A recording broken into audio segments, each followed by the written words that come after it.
तो students, chapter number 1 automated business process के दो part A and part B हम लोग कंप्लीट कर चुके हैं और उसके 21 क्वेश्चंस हम लोगों ने फिनिश कर लिए थे। आई थिंक आपने part A and part B को पूरा कर लिया होगा। अब हम लोग कंपैरेटिव चैप्टर के इजी पार्ट है, अब कोई बहुत टफ पार्ट नहीं है। पार्ट बी थोड़ा सा टिपिकल पड़ता है। अब मैं आज आपको पार्ट बी भी पूरा मर्ज कर कर सेंड करूंगा और पार्ट सी तो पूरा मर्ज करी हुई फाइल ही है, तो ये पूरे पार्ट सी की फाइल आपके पास आ जाएगी। जो अर्ली बर्ड में पढ़ रहे हैं उनके तो काफ़ी कुछ खत्म होने को आ रहा है ना। उस उन लोगों के ये कुछ दिनों बाद तो सिर्फ एक थर्ड चैप्टर का पार्ट ही बचेगा, बाकी आप सभी के सारा कंटेंट खत्म हो जाएगा। तो पार्ट सी में जो हम लोग रीड करेंगे वो स्पेसिफिक बिजनेस प्रोसेस के रिस्क एंड कंट्रोल के बारे में स्टडी करेंगे। तो बेटा बिजनेस के जो प्रोसेस होते हैं ना, उनके रिस्क एंड कंट्रोल बेटा हम लोग यहाँ पर रिस्क रीड करेंगे बिजनेस के प्रोसेस। इफ यू रिमेंबर, हम लोगों ने ना एक इसी तरह के रिस्क एंड कंट्रोल रीड किए थे, वो सीबीएस में रीड किए थे।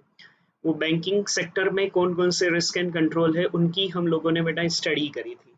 तो अगर मैं आपको वो एक बार गो थ्रू करूं,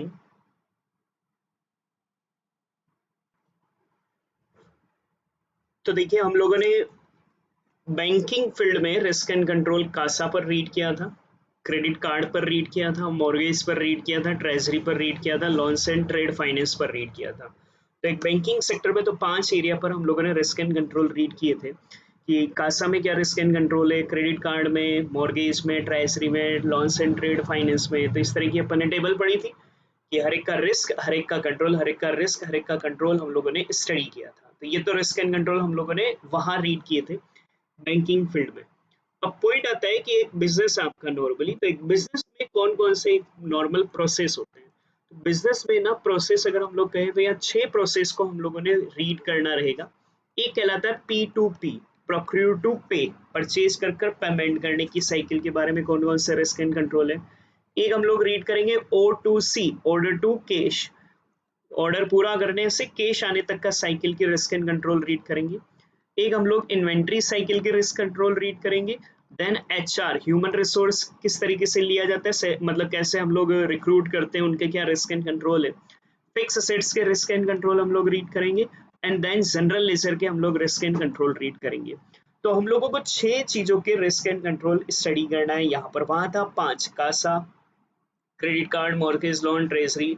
तो वहां हम लोगों ने 5 सिचुएशंस के लिए बेटा रिस्क एंड कंट्रोल रीड किए थे। यहाँ जो हम लोग स्टडी करेंगे ना, वो स्ट्रेट फॉरवर्ड बेटा हमारे लिए 6 चीजों के लिए रिस्क एंड कंट्रोल बेटा हमारे लिए रहेगा। 6 चीजों के लिए बेटा हमारे लिए रिस्क एंड कंट्रोल रहेगा। एक तो रहेगा P2P, purchase to, procure to पे, और 2C, ऑर्डर टू कैश में बेटा रिस्क एंड कंट्रोल हम लोग रीड करेंगे। देन हमारे लिए कंट्रोल आएगा बेटा, वो हमारे लिए होगा inventory control. Then HR, human resource का। देन बेटा हमारे लिए फिक्स असेट्स का। देन बेटा हमारे लिए जनरल रिजर्व से रिलेटेड रिस्क एंड कंट्रोल हम लोग यहाँ पर स्टडी करेंगे। अब इनको स्टडी करने से पहले तो इन 6 चीजों के बारे में रिस्क एंड कंट्रोल को रीड करना है। अब एक चीज, business process if you remember, हम लोगों ने बिजनेस प्रोसेस इस चैप्टर के पार्ट ए में पहला ही पार्ट हम लोगों ने जो रीड किया था वो हमारे लिए बिजनेस प्रोसेस का।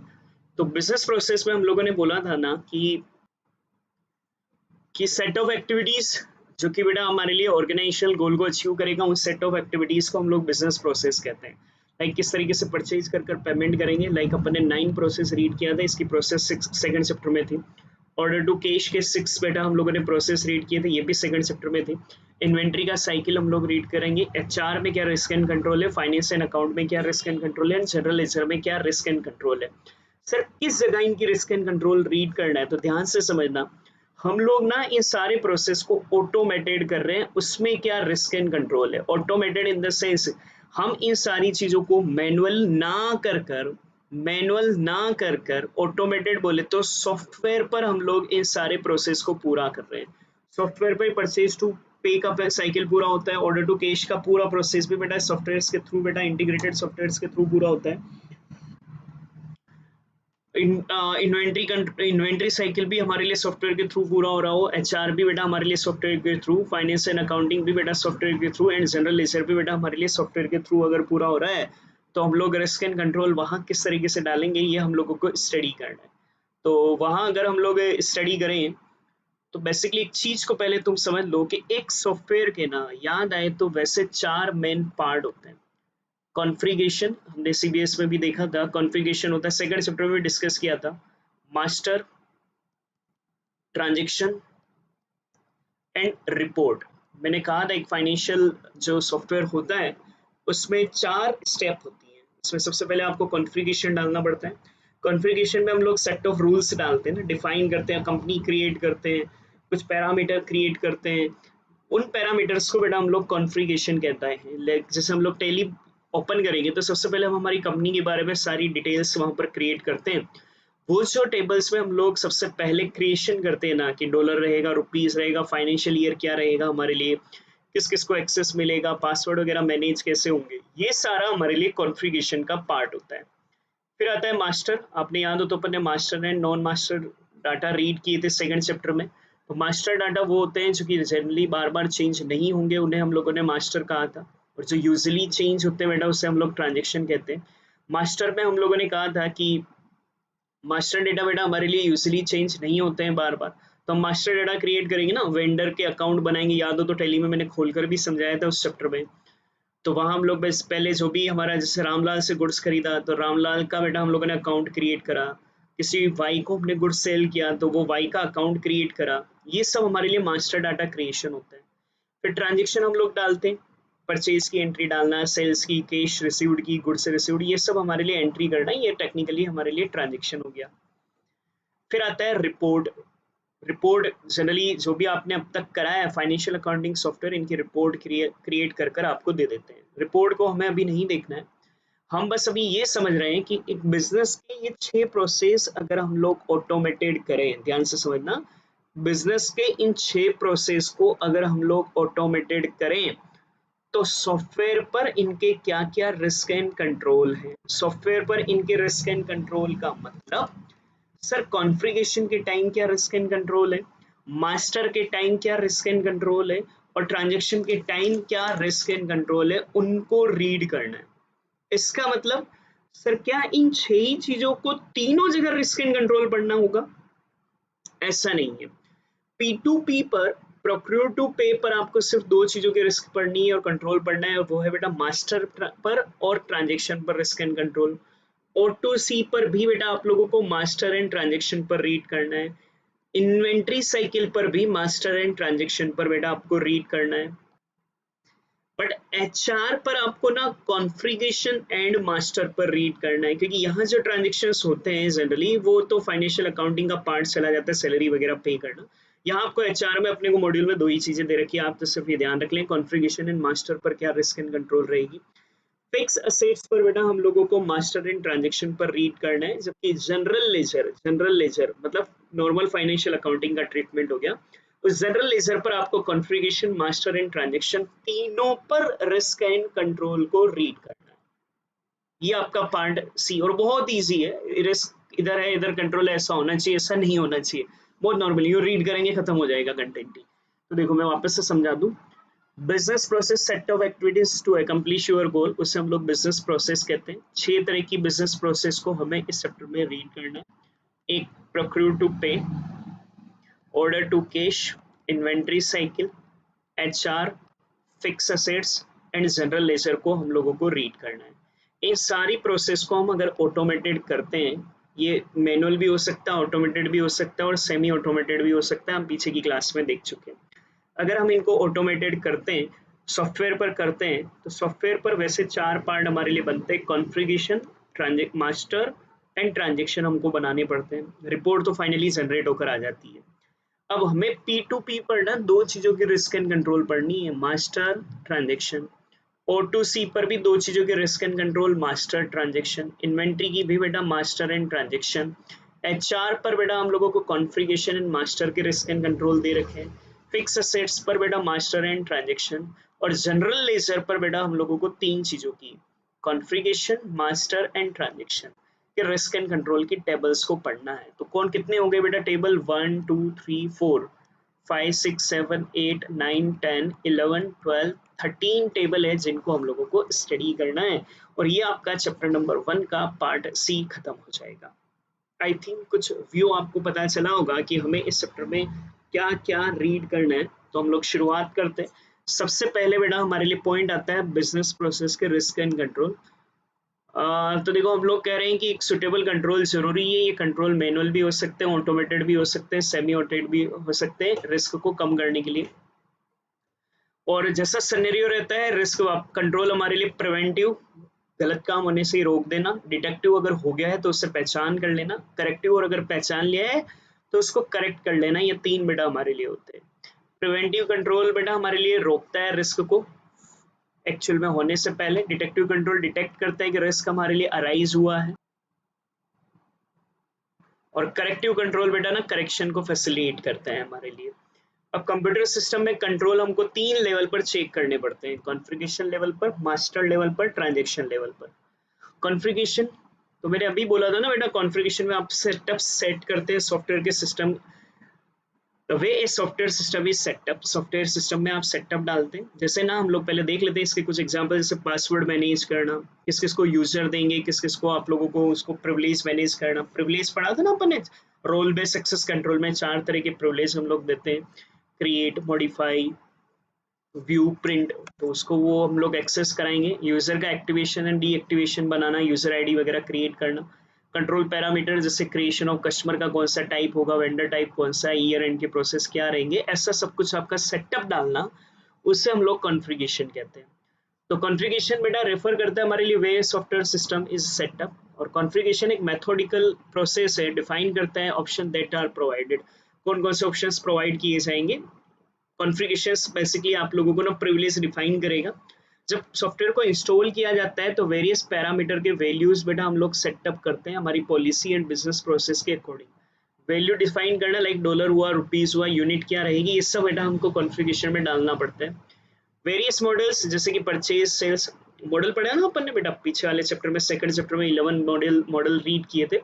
उन सब जगह बेटा हमारे लिए कॉन्फ़िगरेशन डालना पड़ता है हर एक मॉड्यूल का। Configuration will define how software will function. तो कॉन्फ़िगरेशन ये डिफाइन करता है कि सॉफ्टवेयर कैसे काम करे। तो कॉन्फ़िगरेशन क्या होता है बेटा, तो ये सॉफ्टवेयर सिस्टम सेटअप कराता है। कॉन्फ़िगरेशन एक प्रोसेस है जो डिफाइन करता है कि options that are provided. Configuration में बेटा वेरियस पैरामीटर हम लोग सेटअप करते हैं हमारे बिजनेस प्रोसेस पॉलिसीज के अकॉर्डिंग। जो भी हमारे रूल्स है बेटा बिजनेस प्रोसेस के रूल्स है उसके अकॉर्डिंग। यह अलग अलग मॉड्यूल, सब मॉड्यूल पर बेटा कॉन्फ़िगरेशन करा जाता है। कॉन्फ़िगरेशन डिफाइन करता है कि सॉफ्टवेयर किस तरीके से फंक्शन करेगा, कौन कौन से मेनू ऑप्शन आर डिस्प्लेड। जैसा जैसा आपको कॉन्फ़िगरेशन अलाउ, आपको प्रिविलेज अलाउ किया गया होगा वही वही ऑप्शन आपको दिखेंगे, रिमेनिंग ऑप्शन आप लोगों को नहीं दिखेंगे। तो इन सब के लिए हम लोगों को कॉन्फ़िगरेशन डालना पड़ता है, जैसे पासवर्ड मैनेज करना, यूजर एक्टिवेशन डीएक्टिवेशन करना, यूजर एक्सेस एंड प्रिविलेज करना। जब हम कॉन्फ़िगरेशन डाल देते हैं तो फिर मास्टर डाटा क्रिएट करते हैं, वो जो बार बार चेंज नहीं होंगे उन्हें हम लोग क्रिएट करते हैं। तो master refers to way various parameter are setup for all modules of software like. सबके लिए बेटा हम लोगों को यहाँ अलग वहाँ भी पैरामीटर सेटअप होते हैं, लेकिन वहाँ कॉन्फ़िगरेशन में अलग पैरामीटर है, मास्टर में हमारे लिए अलग पैरामीटर सेटअप होते हैं। ये वो जो चेंज नहीं होंगे उनके मास्टर हम लोग क्रिएट करते हैं। ये किस तरीके से सॉफ्टवेयर प्रोसेस करेगा रिलेवेंट ट्रांजेक्शन्स को, ये मास्टर आप लोगों के लिए डिसाइड करता है। मास्टर फर्स्ट टाइम जब आप इंस्टॉलेशन करते हो तब आप लोग क्रिएट करते हो, और ये चेंज होंगे जब भी आप लोगों के लिए बिजनेस प्रोसेस के रूल या पैरामीटर चेंज होते हैं।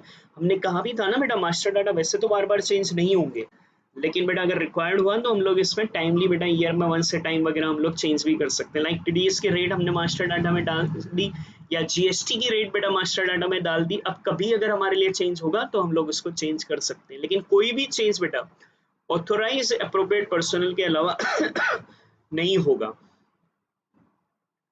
तो all any change of these data have to be authorized by appropriate personnel and these are logged and captured in exceptions report। तो बेटा ना कौन चेंज कर रहा है इसका लॉग रिकॉर्ड भी बनेगा और इसकी रिपोर्ट भी तैयार होगी कि किसने चेंज किया। नहीं तो हर कोई बेटा जीएसटी की रेट 10% हर कोई आकर 12% कर दे तो अपने को नुकसान होगा ना। तो ये किस तरीके से सॉफ्टवेयर में ट्रांजेक्शन्स काम कर पाएंगे उसके लिए बेटा हम लोगों को मास्टर का सेटअप करना पड़ता है। जैसे कस्टमर का मास्टर डाटा हम लोगों ने डाला, क्या उसकी क्रेडिट लिमिट वगैरह रहेगी। जब भी उसका इनवॉइस क्रिएट होगा ना तो वो चेक किया जाएगा कि हमने उसको कितनी क्रेडिट लिमिट दी थी। पहले ही हम लोगों ने मास्टर डाटा में डाल दी होगी कि इसकी क्रेडिट लिमिट है 1 लाख रुपीज का, अगर इसका इनवॉइस बेटा 1.5 लाख का जनरेट होगा तो सिस्टम रोक देगा कि इसको ना अप्रूव नहीं की गई है, इसकी क्रेडिट लिमिट 1 लाख की, ये मास्टर डाटा में हम लोगों ने डाल रखा था। If the amount invoice is within the credit limit, the invoice will be created. If not, the invoice will be put on credit hold. जब तक कि आपको प्रॉपर अप्रूवल नहीं मिल जाए आप उसका क्रिएट नहीं कर पाओगे। तो आप मास्टर डाटा, जैसे वेंडर का मास्टर डाटा डालना, क्रेडिट का पीरियड क्या रहेगा, वेंडर के बैंक अकाउंट वगैरह क्या है, कस्टमर मास्टर में कस्टमर की लिमिट, बिल टू एड्रेस वगैरह, ship to address, material master में बेटा मटेरियल का क्या टाइप रहे, मटेरियल के डिस्क्रिप्शन, यूनिट वगैरह क्या है, ये सब डालना। एम्प्लॉय मास्टर में ये सब अपन ने सेकंड चैप्टर में भी पढ़ा हुआ है, एम्प्लॉय का नाम, डेजिग्नेशन, सैलरी, ये सब डालना। ये बेटा हमारे लिए एम्प्लॉय मास्टर डाटा हमारे लिए बनेगा।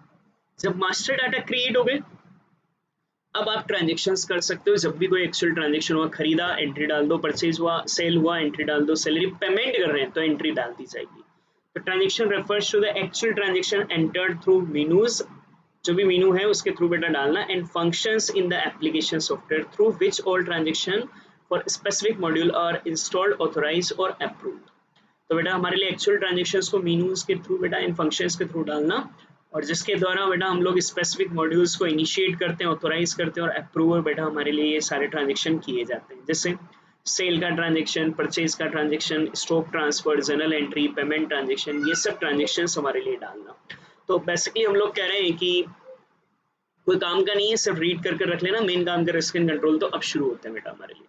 तो बिजनेस प्रोसेस में बेटा हमारे लिए control manually, automated, semi automated हो सकते हैं। ये बेटा प्रिवेंटिव, डिटेक्टिव, करेक्टिव भी हो सकते हैं। प्रिवेंट बेटा हमारे लिए प्रिवेंट करता है रिस्क को एक्चुअल में होने से, डिटेक्टिव बेटा हमारे लिए डिटेक्ट करता है रिस्क अगर अराइज हुआ है, करेक्टिव बेटा हमारे लिए करेक्शन करता है। ये बेटा हमारे लिए 3 लेवल पर डाले जाते हैं, कॉन्फ़िगरेशन, मास्टर एंड ट्रांजेक्शन। क्योंकि एक सॉफ्टवेयर के भी 3 पार्ट होते हैं, कॉन्फ़िगरेशन, मास्टर एंड ट्रांजेक्शन। तो कॉन्फ़िगरेशन बेटा जिससे सिस्टम सेटअप किया जाता है, ये प्रोसेस है जो डिफाइन करता है कि कौन कौन से ऑप्शन प्रोवाइड होंगे। ये वेरियस पैरामीटर को सेटअप कॉन्फ़िगरेशन लेवल पर करता है अपने पॉलिसीज एंड प्रोसेस के अकॉर्डिंग अलग अलग मॉड्यूल में, और कॉन्फ़िगरेशन डिफाइन करता है कि कैसे सॉफ्टवेयर फंक्शन करेगा। मास्टर डिफाइन करता है कि कैसे ट्रांजेक्शन होगा। तो सॉफ्टवेयर कैसे फंक्शन करेगा ये डिफाइन बेटा हमारे लिए कॉन्फ़िगरेशन आप डालोगे उससे डिफाइन होगा। जैसे पासवर्ड मैनेज करना, एक्टिवेशन डीएक्टिवेशन यूजर करना, यूजर का एक्सेस एंड प्रिविलेज डालना। मास्टर क्या करेगा बेटा, वेरियस पैरामीटर सेटअप करेगा सारे मॉड्यूल्स पर। वहां भी पैरामीटर होते थे लेकिन वो कॉन्फ़िगरेशन लेवल पर, यहाँ मास्टर लेवल पर ये बताएगा कि कैसे ट्रांजेक्शन हमारे लिए रिलेवेंट प्रोसेस किए जाएंगे। ये फर्स्ट टाइम जब आप इंस्टॉल कर रहे हो तब डाला जाता है, जरूरत पड़ने पर चेंज किया जा सकता है, लेकिन चेंज बेटा ऑथोराइज अप्रोप्रिएट पर्सन के थ्रू ही होगा। जो चेंजेस होगा उसका लॉग तैयार होगा और इसकी रिपोर्ट बेटा फर्दर एक्सेप्शंस के लिए बेटा हमारे लिए तैयार की जाएगी कि कहीं कोई एरर तो नहीं रह गई थी। इससे ये पता चलेगा कि ट्रांजेक्शन कैसे होगा। जैसे कि एग्जांपल है, हमने कस्टमर मास्टर डेटा में क्रेडिट लिमिट कस्टमर की डाल दी। अब जब भी आप इनवॉइस जनरेट करोगे, अगर वो हमारे लिए क्रेडिट लिमिट के अंदर होगा तो जनरेट करने देगा, अगर क्रेडिट लिमिट से अबव होगा तो वो रोक देगा, जो क्रेडिट होल्ड पर कहलाएगा। जब तक कि कोई नया अप्रूवल नहीं आता है आप इनवॉइस क्रिएट नहीं कर पाओगे। तो जैसे वेंडर के मास्टर डेटा, कस्टमर के मटेरियल के मास्टर डेटा, एम्प्लॉय के मास्टर डेटा आप लोग यहाँ क्रिएट कर सकते हैं। ट्रांजेक्शन्स में बेटा आप एक्चुअल ट्रांजेक्शन्स को कर सकते हो, मेनूज एंड फंक्शंस जो आपको मिले हुए हैं एप्लीकेशन सॉफ्टवेयर के थ्रू, स्पेसिफिक मॉड्यूल्स में आप लोग यहाँ पर अप्रूव कर सकते हैं, इनिशिएट कर सकते हैं, ऑथोराइज कर सकते हैं, सेल्स परचेज ट्रांजेक्शन्स वगैरह। अब हम लोग हमारे इस हिस्से के मेन चीज पर आते हैं और वो है 1 by 1 6 process, P2P, O2C, inventory, HR, fix assets, general ledger. हम अभी शुरू करते हैं बेटा P2P, बोले तो प्रोक्यूर टू परचेज में हमारे क्या रिस्क एंड कंट्रोल है। प्रोक्यूर टू पे में रिस्क एंड कंट्रोल को हम लोग स्टडी करेंगे, खरीद कर चुकाने तक, लेने तक। इफ यू रिमेंबर 9 इसकी प्रोसेस होती है। इसकी प्रोसेस ध्यान रखना, सेकंड चैप्टर में मैंने उस समय पढ़ाते वक्त भी कहा था, रिस्क एंड कंट्रोल हमारे लिए यहाँ है। तो इसकी बेटा हमारे लिए प्रोसेस में 9 एलिमेंट हमने कहा था। Requisition from production department to बेटा परचेज डिपार्टमेंट भेजी जाएगी, इवेल्यूशन टू आप लोग इवेल्युएट करोगे बेटा रिक्विजिशन को। फिर हम लोग बेटा कोटेशन मंगाएंगे, कोटेशन को हम लोग बेटा इवेल्युएट करेंगे कोटेशन सही है या नहीं है। सारा सही हो तो परचेज ऑर्डर दे देंगे। परचेज ऑर्डर देने के बाद बेटा हम लोगों को गुड से रिसीव्ड होगा। गुड से रिसीव्ड होने के बाद बेटा हम लोग परचेज डिपार्टमेंट को वो ट्रांसफर कर देंगे। फिर हमारे लिए बेटा इनवॉइस मिलेगा और इनवॉइस के बाद हम लोग पेमेंट कर देंगे। तो ये 9 प्रोसेस हम लोगों ने पढ़ी थी। यहाँ हमें 2 ही चीजों पर रिस्क एंड कंट्रोल पढ़ना है, एक होगा बेटा मास्टर पर, एक होगा बेटा हमारे लिए ट्रांजेक्शन पर। P2P is the process obtaining and managing the raw material needed for manufacturing a product or providing a service. कि किस तरीके से बेटा रॉ मटेरियल जो मैन्युफैक्चर पर नीड है उसको किस तरीके से लिया जाएगा या किस तरीके से सर्विसेज प्रोवाइड की जाएगी. It involves the transactions flow of data that is sent to a supplier as well as the data that surrounds the fulfillment of actual order and payment for the product or services. तो supplier तक ये data send होते हैं और उसके through बेटा surrounding बेटा हमारे लिए लिया जाता है कि एक्चुअल ऑर्डर को किस तरीके से पूरा किया करेगा सप्लायर, मतलब कहाँ भेजेगा, किस गोडाउन पर हमें वो गुड्स देगा, ये सारी डिटेल रहेगी और किस तरीके से हम उसको पेमेंट करेंगे, ये सारी चीजें बेटा हम लोग इसमें देंगे. जब हम ऑटोमेशन ले लेते हैं, using automation it should be possible to have a seamless procure to pay process covering the complete life cycle. वो जो 9 पॉइंट थे ना बेटा, सारा ऑटोमेटेड ले लेंगे तो वो सब ऑटोमेटिक होगा. आपने पढ़ा था ना, याद है, सारी चीजें एक एक करके लिंक आती है, हमें कॉपी नहीं करना, वहीं से कॉपी करना होता है, बार बार डेटा नहीं डालने होते, तो ये स्मूथली हो जाता है. तो ये P2P होता है, रिस्क एंड कंट्रोल.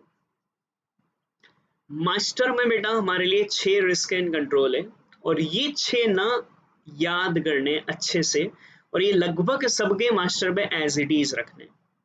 अब ये 6 क्या है, देखो ध्यान से समझना. 6 मास्टर बेटा हमारे लिए यहां पर रहेंगे.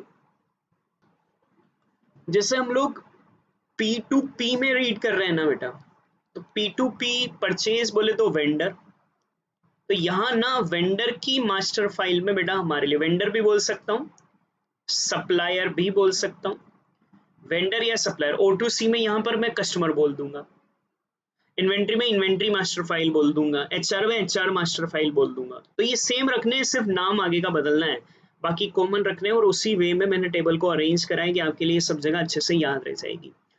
तो वेंडर या सप्लायर की मास्टर फाइल में देखो 6 चीजें अच्छे से याद कर लें. वेंडर या सप्लायर की मास्टर फाइल में ये रिस्क है इनवैलिड चेंज हो जाए, वैलिड नहीं है, इनवैलिड चेंज बेटा हमारे लिए हो जाए. ये रिस्क है कि सारे वैलिड चेंज ही ना हो. चेंज देखो, इनवैलिड चेंज नहीं करना था, कर दिया, invalid change. Valid change not proceed बेटा करना था लेकिन नहीं हुआ. चेंज किया लेकिन वो चेंज बेटा मास्टर फाइल में हमारे लिए एक्यूरेट ना हो. 3 बातें. ये पहले वाले पे समझ गए तो 6 पे ही सारे कंटेंट हो गए. कुछ एक जगह 1-2 पॉइंट नहीं आएंगे तो वो अपन समझते चलेंगे. वेंडर मास्टर फाइल में इनवैलिड चेंज कर दिया. वैलिड चेंज बेटा हमारे लिए नॉट इनपुट एंड प्रोसीड हो. चेंज बेटा हमारे लिए हुआ लेकिन एक्यूरेट ना हो सकता है कि बेटा ना हमारे लिए चेंज बेटा टाइमली ना हो, हमारे लिए वेंडर की master file up to date ना हो. ये सब में ध्यान रखना है. मास्टर में 6 बातें ध्यान रखनी है. एक तो छठा पॉइंट तो सदाबहार है, वो सारी टेबलों में, चाहे वो मास्टर में है, ट्रांजेक्शन है, सब में वो आखिरी पॉइंट तो अपन लिख देंगे. मेन तो 5 है बेटा. इनवैलिड चेंज ना हो, वैलिड चेंज इनवैलिड चेंज हो जाए, वैलिड चेंज ना हो, चेंज एक्यूरेट ना हो, मास्टर फाइल चेंज बेटा टाइमली ना हो, और बेटा हमारे लिए master file up to date ना हो. और एक आखिरी सदाबहार बेटा हमारे लिए कि सिस्टम ना बेटा हमारे लिए फाइल को ऑथराइज यूजर पर रेस्ट्रिक्ट ना करे, मतलब ना हर कोई आकर बेटा यहाँ पर एक्सेस कर पाए. तो इसको ऐसा बोलते हैं, system access to maintain vendor master file has not been restrict to authorise user. Restrict to authorise user. चलो सर के साथ अच्छे से समझना. मैं कह रहा हूँ कि हम लोग यहाँ पर 6 बेटा प्रोसेस के बारे में स्टडी कर रहे हैं. P2P, O2C, inventory cycle, HR, fix assets and general laser. P2P में बेटा आपको 2 ही चीजों पर, मास्टर ट्रांजेक्शन पर, यहाँ भी आपको O2C में भी मास्टर ट्रांजेक्शन पर, इन्वेंट्री पर भी मास्टर ट्रांजेक्शन पर, HR पर कॉन्फ़िगरेशन एंड मास्टर पर रीड करना है, फिक्स असेट्स पर, मास्टर ट्रांजेक्शन पर, जबकि जनरल लेजर पर 3 चीजों पर पढ़ेंगे, कॉन्फ़िगरेशन, मास्टर एंड ट्रांजेक्शन पर. फिलहाल सर P2P साइकिल के बेटा रिस्क एंड कंट्रोल बता रहे हैं. तो P2P साइकिल में बेटा हमारे लिए वेंडर की मास्टर फाइल में 6 रिस्क रह सकती है. वेंडर की मास्टर फाइल बेटा हमारे लिए इनवैलिड चेंज हो जाए, वेंडर की मास्टर फाइल में वैलिड चेंज ना हो, वेंडर की मास्टर फाइल में चेंज एक्यूरेट ना हो, वेंडर की मास्टर फाइल में चेंज टाइमली ना हो, वेंडर की मास्टर फाइल बेटा अप टू डेट ना हो, वेंडर की मास्टर फाइल बेटा हमारे लिए रेस्ट्रिक्ट टू ऑथराइज यूजर ना हो. जब मैं O2C बोलूंगा तो यहाँ कस्टमर वर्ड लगा दूंगा, बाकी सारा सेम रहेगा. तो वेंडर की मास्टर फाइल में इनवैलिड चेंज ना हो, वेंडर की मास्टर फाइल में इनवैलिड चेंज हो जाए, वैलिड चेंज ना हो, चेंज एक्यूरेट ना हो, टाइमली चेंज ना हो, अप टू डेट ना हो, और रेस्ट्रिक्ट टू ऑथराइज यूजर बेटा हमारे लिए ना हो. तो कंट्रोल कुछ नहीं है, ये ना हो बोल रहे हैं तो ऐसा होना चाहिए, ये हमारे लिए कंट्रोल रहेगा, कोई अलग कंट्रोल नहीं है, तो कोई ऐसा टफ नहीं है। देखो वन बाय वन अब माइंड में बिठाना। Invalid changes are made to supplier master file, supplier के मास्टर फाइल में इनवैलिड चेंज हो जाए तो ओनली वैलिड चेंज ही बेटा हमारे लिए होना चाहिए। Valid all valid change to master file are not input and proceed, नहीं डाले गए हो सारे वैलिड चेंज तो सर ऑल वैलिड चेंज हम लोगों को डालने चाहिए। सप्लायर की मास्टर फाइल बेटा हमारे लिए एक्यूरेट चेंज ना हो तो बेटा एक्यूरेट चेंज होना चाहिए। सप्लायर की मास्टर फाइल में बेटा हमारे लिए टाइमली बेटा हमारे लिए डिले हो जाए, चेंजेस टाइमली नहीं किए जाए तो टाइमली मैनर में डालने चाहिए। सप्लायर की मास्टर फाइल बेटा अप टू डेट नहीं है तो अप टू डेट होनी चाहिए। सिस्टम एक्सेस बेटा maintain vendor master has not been restrict to the authorise user, authorise user तक रेस्ट्रिक्ट नहीं है तो बेटा ऑथोराइज यूजर तक रेस्ट्रिक्ट रहनी चाहिए कि जिसको हमने ऑथोराइज दिया है वही बेटा इसको देख सके, हर कोई बेटा इसमें वर्क नहीं कर सके। 6 बातें। वेंडर की मास्टर फाइल में बेटा इनवैलिड चेंज हो जाए तो नहीं होना चाहिए, कंट्रोल इतना सा। वैलिड चेंज ना हो तो सर वैलिड चेंज बेटा इनपुट एंड प्रोसीड होना चाहिए। सर हमारे लिए यहाँ पर एक्यूरेट चेंज ना हो तो एक्यूरेट चेंज होना चाहिए। डिलेड हो चेंजेस में, टाइमली चेंज ना हो तो सर टाइमली मैनर में चेंज होना चाहिए। अप टू डेट नहीं है तो सर अप टू डेट होना चाहिए। सर हमारे लिए सिस्टम ऑथोराइज यूजर को रेस्ट्रिक्ट नहीं कर रहा है तो ऑथोराइज यूजर को रेस्ट्रिक्ट करना चाहिए। देखो O2C पर ये की यही बात, O2C में मैं सिर्फ कस्टमर वार्ड लगा दूंगा, वहां वेंडर मास्टर फाइल लगाया था ना बेटा, यहाँ कस्टमर मास्टर फाइल लगा दूंगा, ये की 6 बातें। O2C में मास्टर में वही, कस्टमर की मास्टर फाइल में बेटा इनवैलिड चेंज हो तो इनवैलिड चेंज नहीं होना चाहिए। कस्टमर की मास्टर फाइल में बेटा हमारे लिए इनपुट एंड प्रोसीड नहीं हो वैलिड चेंज तो वैलिड चेंज होना चाहिए। कस्टमर की मास्टर फाइल बेटा एक्यूरेट चेंज नहीं हो तो एक्यूरेट चेंज होना चाहिए। टाइमली बेटा प्रोसीड ना हो तो टाइमली प्रोसीड होना चाहिए। अप टू डेट ना हो बेटा हमारे लिए तो अप टू डेट होना चाहिए। वही सिस्टम बेटा रेस्ट्रिक्ट नहीं कर रहा हो तो सिस्टम रेस्ट्रिक्ट करना चाहिए। तो ये आपके P2P में भी हो गया, O2C में भी हो गया और आगे भी हो गया, मगर मैं फिर अभी यहीं तक ही 2 तक पे ही ले रहा हूँ। बस चेंज क्या करोगे, वहां में वेंडर था यहाँ मास्टर डाल देना, सॉरी वहां वेंडर था यहाँ कस्टमर लिख देना, बाकी as it is copy paste करना। 6 बातें बेटा मास्टर में। इनवैलिड चेंज हो जाए, वैलिड चेंज ना हो, एक्यूरेट चेंज ना हो, टाइमली चेंज ना हो, अप टू डेट ना हो, रेस्ट्रिक्ट नहीं करे तो ऐसा नहीं करना चाहिए, करना चाहिए बस कंट्रोल में ऐसा लिखना है। अब ट्रांजेक्शन डालते वक्त, ये तो था मास्टर के समय, ट्रांजेक्शन के टाइम पर बेटा यहाँ 15 है, O2C में भी आप लोगों के लिए 15 रहेगा। 15 में बेटा आप लोगों के लिए क्या क्या देखो, यहाँ पर सबसे पहले परचेज ऑर्डर के 3 पॉइंट, 15 में 3 पॉइंट बेटा परचेज ऑर्डर के। अनऑथोराइज परचेज ऑर्डर की रिक्विजिशन आ जाए तो सर बेटा हमारे लिए सिर्फ अप्रूव्ड रिक्विजिशन ही आनी चाहिए। जब ऑथोराइज रिक्विजिशन आए तो ही परचेज ऑर्डर हमारे लिए जनरेट करना चाहिए। परचेज ऑर्डर सिस्टम में करेक्टली नहीं डाला गया हो तो करेक्टली डालना चाहिए। परचेज ऑर्डर बेटा issued are not input and proceed, purchase order बेटा हमारे लिए जो इशू किया गया है उसको हम लोगों ने नहीं डाला हो तो उसे हमारे हमारे सिस्टम में डालना चाहिए। 3 बातें परचेज ऑर्डर से रिलेटेड। परचेज ऑर्डर बेटा हमारे लिए ऑथोराइज बेटा रिक्विजिशन हो तो नहीं होना चाहिए, अप्रूव्ड रिक्विजिशन पर ही परचेज ऑर्डर प्लेस करना चाहिए। परचेज ऑर्डर बेटा हमने करेक्टली नहीं डाला हो तो करेक्टली डालना चाहिए। परचेज ऑर्डर बेटा हमारे लिए इनपुट एंड प्रोसीड ही नहीं हुआ हो तो इनपुट एंड प्रोसीड होना चाहिए। फिर 3 बातें बेटा अमाउंट से रिलेटेड, परचेज की अमाउंट से रिलेटेड। जो वेंडर में बेटा हम लोगों ने अमाउंट डाला है उस पर 3 एरर। अमाउंट बेटा हम लोगों ने amounts are posted in accounts payable for goods or service not received, तो amount are posted in accounts payable for goods and service not received, माल मिला ही नहीं हम लोगों ने एंट्री डाल दी हो तो तभी डालना चाहिए जब गुड्स एंड सर्विस रिसीव हो जाए। हम लोगों ने not properly calculate and record कराओ तो प्रॉपर्ली रिकॉर्ड एंड कैलकुलेट करना चाहिए अकाउंट्स पेबल में।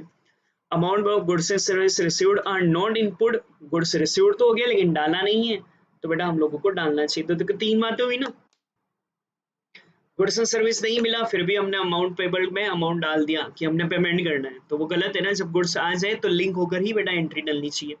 एक्यूरेट नहीं डाला तो एक्यूरेट डालना चाहिए, और गुड्स एंड सर्विस मिल गया लेकिन एंट्री नहीं डाली है तो गुड्स एंड सर्विस मिलने पर अपने को एंट्री डाल देनी चाहिए। फिर आता है बेटा हमारे लिए क्रेडिट नोट से रिलेटेड। वापस क्रेडिट नोट पर बेटा 3 पॉइंट मैंने यहाँ पर दिया, 3 3 6 3 9, सिर्फ रीड करना है, यूं ही याद होते जाएंगे।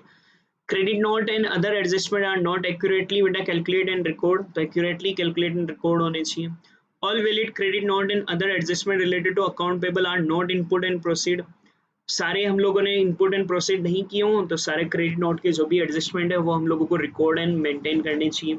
क्रेडिट नोट एंड एडजस्टमेंट बेटा रॉन्ग पीरियड के डाल दिए हैं तो सर हम लोगों को अप्रोप्रिएट पीरियड के डालने चाहिए।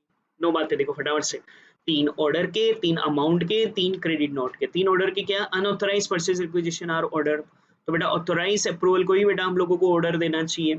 परचेज ऑर्डर को बेटा हमने एंटर नहीं करा हो करेक्टली सिस्टम में तो करेक्टली सिस्टम में एंटर करना चाहिए। परचेज ऑर्डर को बेटा हम लोगों ने एंटर ही नहीं करा है तो बेटा परचेज ऑर्डर इश्यू को हम लोगों को इनपुट एंड प्रोसीड करना चाहिए। फिर अमाउंट पर 3 एरर, गुड्स एंड सर्विस नहीं मिला, अमाउंट पेबल में अमाउंट डाल दिया।